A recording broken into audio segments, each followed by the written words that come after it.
Hi there. I am going to show you a pretty nifty way how to do real-time audio ducking in Avid Media Composer.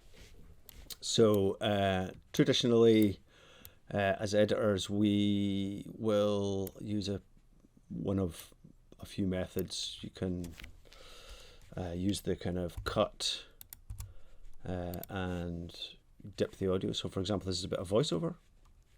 It could be dialogue, and then whenever the dialogue or voiceover is playing, you tend to bring the level of the music down to allow the dialogue to cut through. And you can do it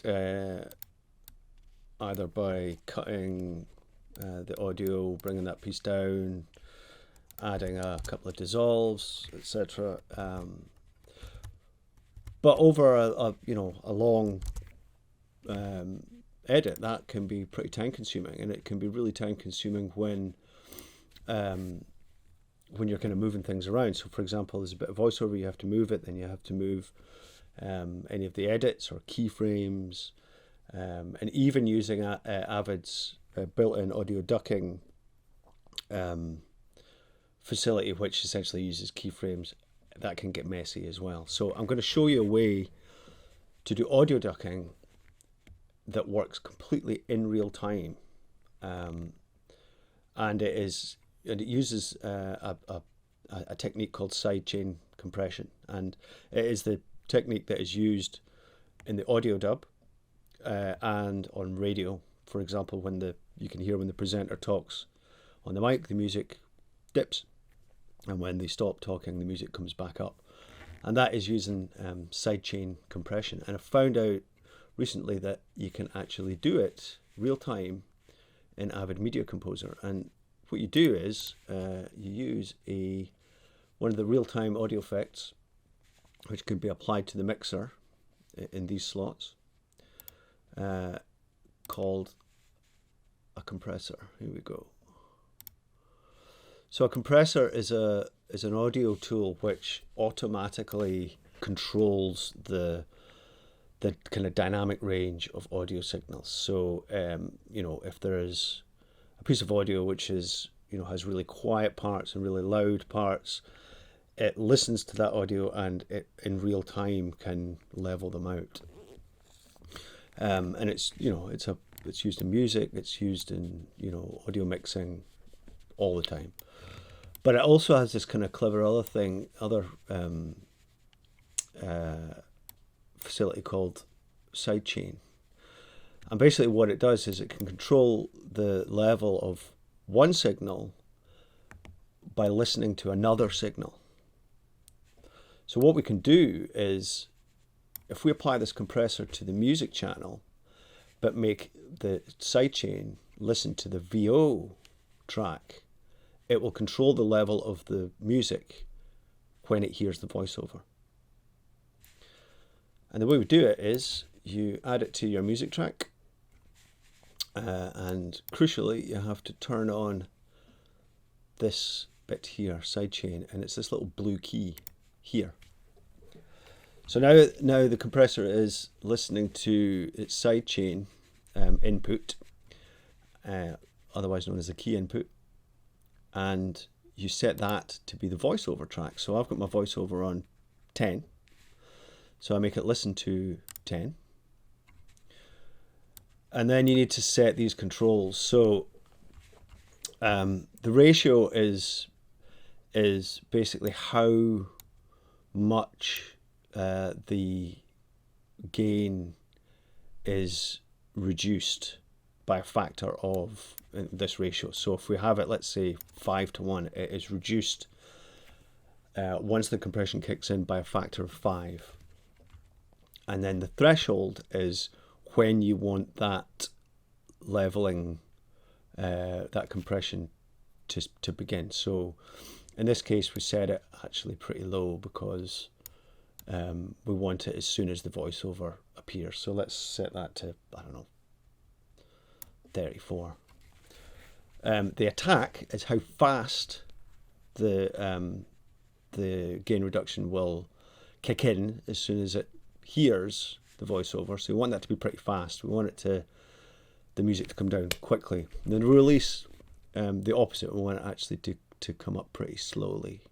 So I normally set it for about 1.5 seconds.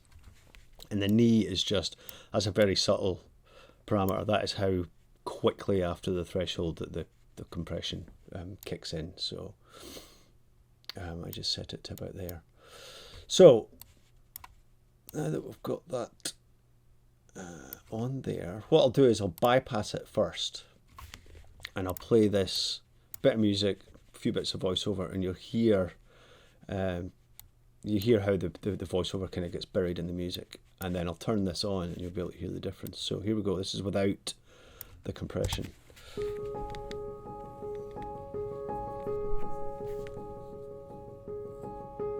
"50 miles off the wild west coast of Scotland are the Outer Hebrides, a chain of windswept islands 130 miles long, with their fair share of violent crime."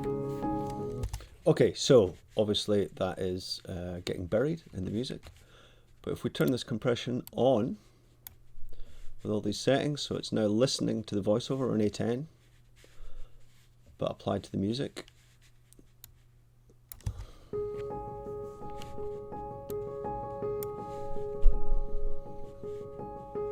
"50 miles off the wild west coast of Scotland are the Outer Hebrides,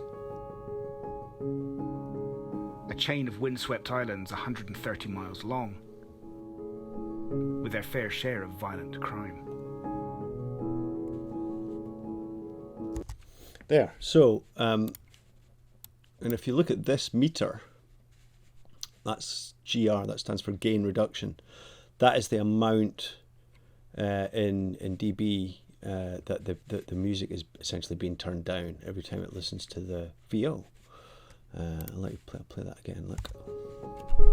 50 miles off the wild west coast of Scotland are the Outer Hebrides, And then it's recovering. a chain of windswept islands 130 miles long, with their fair share of violent crime. And then it's back to normal. And the great thing about this is, so once that's applied, it's applied, and then you can kind of move these guys around. You know, you get your notes and they're like, move that voice over there or do that. You don't have to move any keyframes. You don't have to move any cuts. You don't have to move any dissolves. It just 50 miles off the wild west, works wherever with their fair share of violent crime. It just works wherever it's placed. And of course, you know, this is an example of a program that's using voiceover. But if you're using if you're cutting a program that doesn't have voiceover, you can do exactly the same technique with the dialogue. So let's say you have your dialogue tracks here. You can, point this to, if your dialogue's on A1, you can just key this to A1. Now, I haven't found a way to do it with more than one source.